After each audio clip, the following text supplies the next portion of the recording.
Tuhan mau kita bertumbuh semakin dewasa.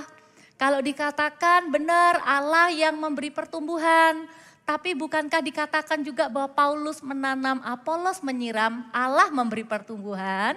Berarti di dalam setiap pertumbuhan yang Allah kerjakan di hidup kita juga membutuhkan kerjasama kita.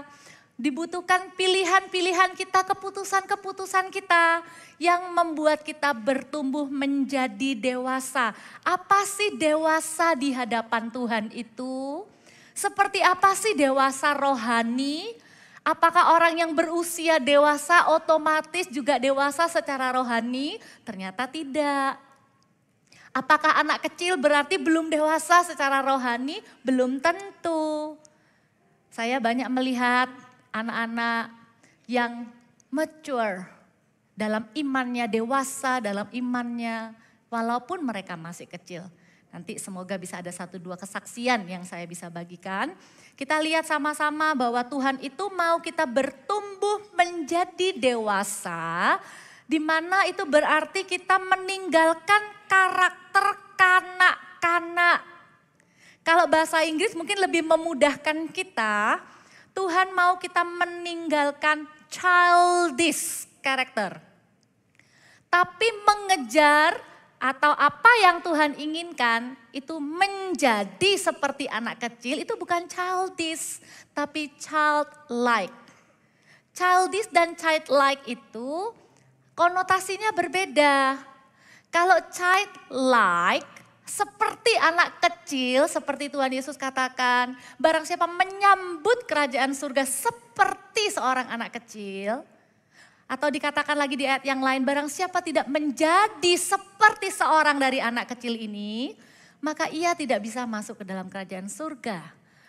Kalau dikatakan menjadi seperti anak kecil, artinya ada karakter-karakter seperti anak kecil yang Tuhan inginkan terus ada di dalam diri kita, walaupun kita sudah bertumbuh dewasa. Tapi waktu kita bertumbuh dewasa, Tuhan mau kita meninggalkan childish character gitu ya. Kita akan lihat beberapa ayat yang akan menolong kita memahami lebih dalam. Yang pertama di 1 Korintus 14 ayat yang ke-20. Kita baca sama-sama ya Bapak Ibu Saudara dengan suara yang semangat. 1 Korintus 4 ayat 14, 1 Korintus 14 ayat 20. 1, 2, 3. Saudara-saudara, janganlah sama seperti anak-anak dalam pemikiranmu. Jadilah anak-anak dalam kejahatan, tetapi orang dewasa dalam pemikiranmu. Jadi kalau dikatakan menjadi dewasa itu dalam pemikiran, tapi dikatakan kalau mau jadi seperti anak-anak itu dalam kejahatan. Sekilas kalau kita baca kita jadi bingung. Apa maksudnya jadilah anak-anak dalam kejahatan? Dengan bantuan beberapa translation dari bahasa-bahasa Inggris yang ada, kita jadi lebih memahami. Contohnya dari versi NIV itu dikatakan begini, brothers and sisters, stop thinking like children. Berhenti berpikir seperti anak kecil berpikir.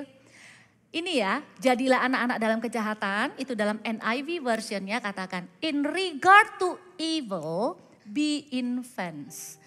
Jadilah kalau dalam hal yang berkaitan dengan kejahatan, bahkan bukan jadi seperti anak-anak, kalau dalam bahasa NIV-nya jadi seperti baby, infants, yang belum bisa membuat keputusan, yang belum bisa berjalan sendiri melakukan kejahatan. Baby, tidak berdaya dalam melakukan kejahatan. Jadilah dewasa dalam pemikiran, jadilah tidak berdaya ketika digoda melakukan kejahatan. Dalam satu bahasa Inggris yang lain dikatakan dalam NKJV-nya dikatakan do not be children in understanding. Artinya dalam pemikiran, pengertian kita jangan seperti anak-anak. Tapi jadilah anak-anak itu dalam kebencian atau dalam permusuhan, dalam kejahatan. Itu jadi seperti babes atau baby. Artinya apa? Anak kecil masa bisa sih membenci? Baby itu bisakah membenci? Ayo kita menjadi powerless seperti seorang baby ketika kita berhadapan dengan godaan dosa. Daripada kita berkata kita tidak sanggup menolak godaan dosa, kita berkata, let me be a baby in regard of evil. Biar aku nih jadi seperti bayi aja kalau digoda berbuat dosa. Tidak punya kekuatan untuk mengikuti dosa. Firman Tuhan itu ajaib. Firman Tuhan itu memberikan kepada kita sebuah pengajaran di mana kita bisa bertumbuh menjadi dewasa. Lalu di 1 Korintus 13 ayat 11, ini ayat yang sudah tidak asing ya. Dikatakan ketika aku kanak-kanak, aku berkata seperti kanak-kanak. Aku merasa seperti kanak-kanak, aku berpikir seperti kanak-kanak. Sekarang sesudah aku menjadi dewasa, aku meninggalkan sifat kanak-kanak itu. Di sini kalau dalam terjemahan bahasa Inggrisnya, I put away childish things. Bukan childlike things. Tapi diajarkan bahwa ketika kita menjadi dewasa, kita buang tuh semua yang dibilang childish. Kita masuk lebih dalam lagi ya. Contohnya apa? Tuhan mau kita menjadi seperti anak kecil dalam menyambut kerajaan surga, tapi tidak kekanak-kanakan. Bagaimana dengan kita bertumbuh dewasa, kita meninggalkan sifat kanak-kanak, tapi kita tetap menjadi seperti anak kecil.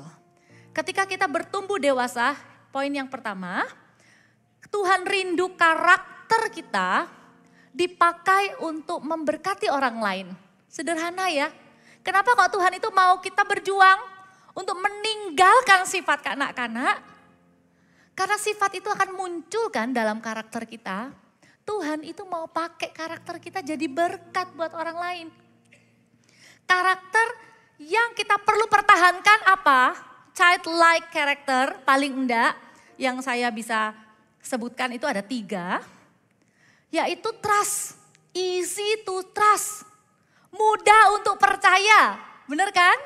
Semakin kecil anaknya, semakin kita kasih tahu sesuatu, semakin mudah untuk percaya. Kalau kita bilang, nanti ya ini bijinya bakal jadi buah yang besar. Padahal besarnya cuma segini. Dia ngomong sama temennya, my mom said nanti ini akan jadi buah besar. Persis seperti apa yang kita katakan. Bahkan kalau kita ngomongnya besarnya segini, dia akan begini. Easy to trust. Mudah untuk percaya. Mudah untuk percaya kepada Tuhan.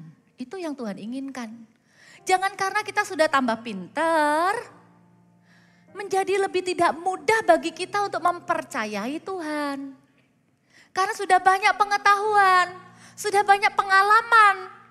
Jadi untuk kita mempercayakan hidup kita kepada Tuhan, kita jadi ragu-ragu. Kita pikir mungkin butuh perbuatan baik kita supaya kita bisa selamat.